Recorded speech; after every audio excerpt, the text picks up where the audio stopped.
Čau, draugi! Un tā, veicu nelielu testu, bija pašam interesanti un arī domāju uzfilmēt, lai parādītu visiem pārējiem. Tā kā es ne tikai fočēju, bet arī citreiz man nāks piefilmēt, tad veicu starp visām savām CF Express Type B atmiņas kartēm testu. Uzliku fočukam viskrūtāko kvalitāti, kādu viņš dod, un tas nozīmē, ka viņi raksta 850 megabaitus sekundē ar datiem un apskatījos, kādas kartes tad var izturēt tādu ātrumu. Tā, ko es izdarīju, paņēmu Nikonu Z, uzliku viņam visforšāko kvalitāti, kur var redzēt NRAV 12 bit NF, N-logā, uzliku 8,3K 60 frame sekundē, video kvalitāte high, un ko es darīju? Es paņēmu ieliku kartiņu, piemēram, mums ir Belkins 512 gigas, ieliku iekšā, mums rāda, varam rakstīt 11 minūtes 32 sekundes, uzliku rakstīšanu, un mums jau pēc 1 sekundes izmet,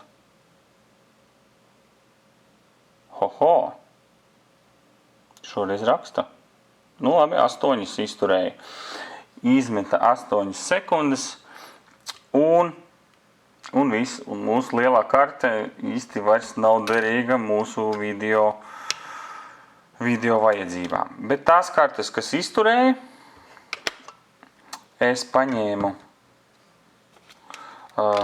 termometru un vēl pačekoju viņas grādus, lai apskatītos, cik te viņa karsta.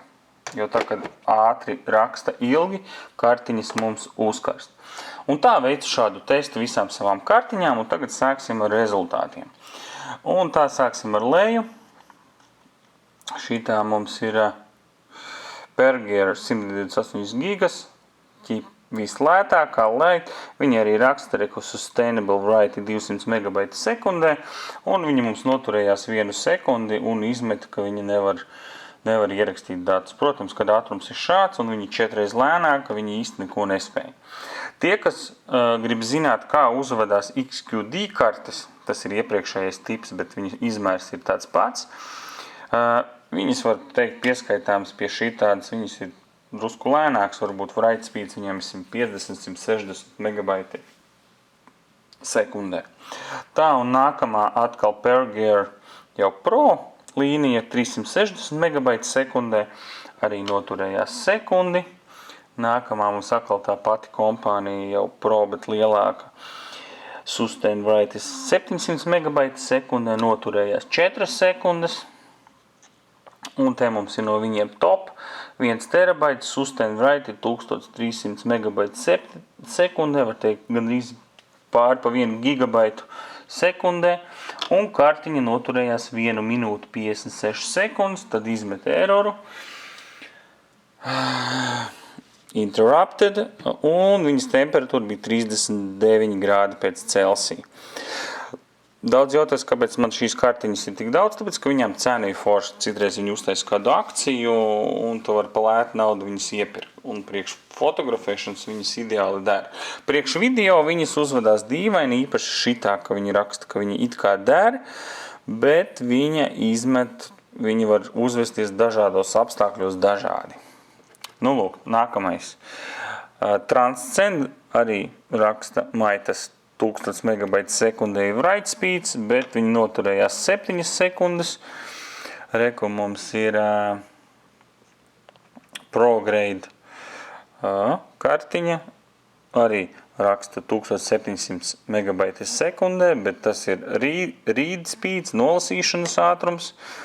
Nākamā mums ir Lexar Professional, 1750 megabaiti raksta, bet tas atkal read speeds, bet viņa noturējās, es ierakstīju video pilnu kartiņu, video aizņēma 2 minūtes 54 sekundes, un izņemot viņa bija 51 grādu karsta kartiņa. Nākamā Belkins, viņi vēl raksta Write 1540 megabaiti sekundē, arī meļi. Nu, viņi dara tā, viņi nevis melo, bet nesaka līdz galam.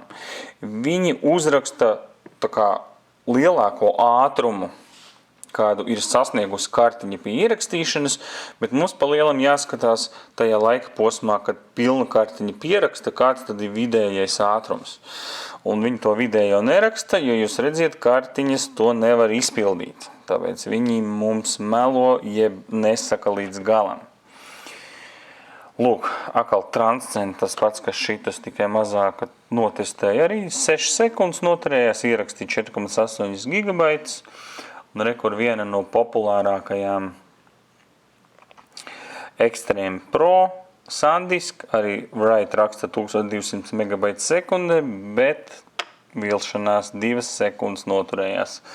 Nākamais mums ir tāds brīnums kā Hudman Steel.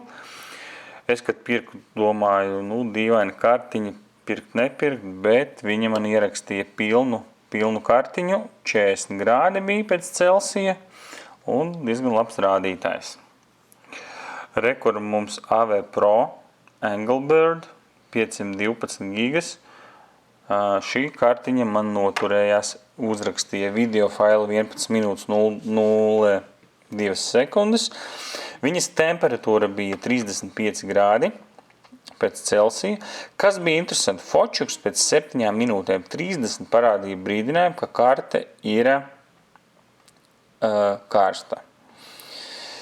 Bet dīvainākais tas, ka šī karte izņemot jau pēc 2 minūtēm bija daudz karstāka, un tad man radās jautājums, kur tad tur ir sensors iebāsts, un ka gadījumā viņiem nav vienkārši pēc timeouta, ka pēc 7 minūtēm būs. Bet, man no lielajām kartēm tikai šī varēja ierakstīt pilnu, kad būs citas kartes, veiksim testu.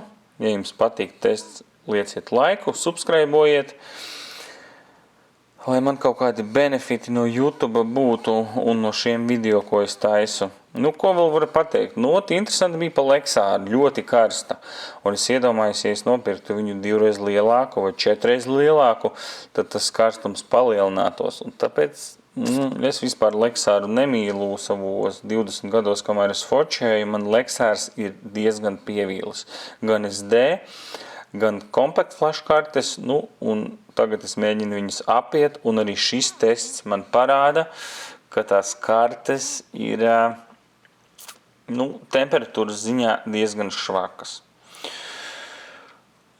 Tā mēs pa video parunājām, tagad jūs saprotiet, ka no visām manām kartēm tikai viena ir spējīga uz pilnu performanci, ko dod Fočuks. Protams, ja mēs samazinām video kvalitāti, un jo mēs uzliksim optimālāku video kvalitāti, šis skaitlis mums samazināsies, un citas kartes jau sāks labāk strādāt, un varbūt šitā karte jau varēs rakstīt pilnu, bet es notestēju uz vislabāko kvalitāti, ko mans Fočuks spēja izdot. Tie, kas domā par foto te ir drusku savādāk. Ja video režīmā Fočuks pataisno raksta uz karti, tad foto režīmā viņš iepilda buferi un tad no buferi met uz karti, jo viņš apzinās, ka kartes to nespēja tik ātri. Kas mums ar Nikonu Z8? Viņam viens raus aizņem 50 megabaitus, tas tāds vislielākais, un viņš var bliest 20 kadri sekundē. Tas nozīmē, 1 sekunde ir 1 gigabaits, lielāks ātrums vēl par šito. Bet viņš raksta savā buferī, un buferis ļauj ierakstīt 1000 ravus. Tas nozīmē 50 sekundes mēs varam močīt iekšā buferī. Un viņš paralēli, kamēr mēs bliežam, tīra to buferi ārā uz kartiņām sūta. Līdz ar to, pat ar šitādu kartiņu, mēs varam mierīgi 50 sekundes bliest ar 20 kadriem sekundē. Un viņš kaut kādā brīdī sāks tur lēnāk bliest, jo viņš nespēja atbrīvot tik ātri buferi, kā gribētos. Bet man vajadzība pēc 50 sekundēm bliest pa 20 kadriem. Tas ir 1 sekundē gigabaits, 50 sekundēs jau ir 50 gigabaiti. Var teikt, mums bija 1 sekundē gigabaits, var teikt 2 minūtes, un šī kartiņa jau ir pilna ar bildēm. Man reti, kad tā nāks. Lūk, tāds bija testiņš.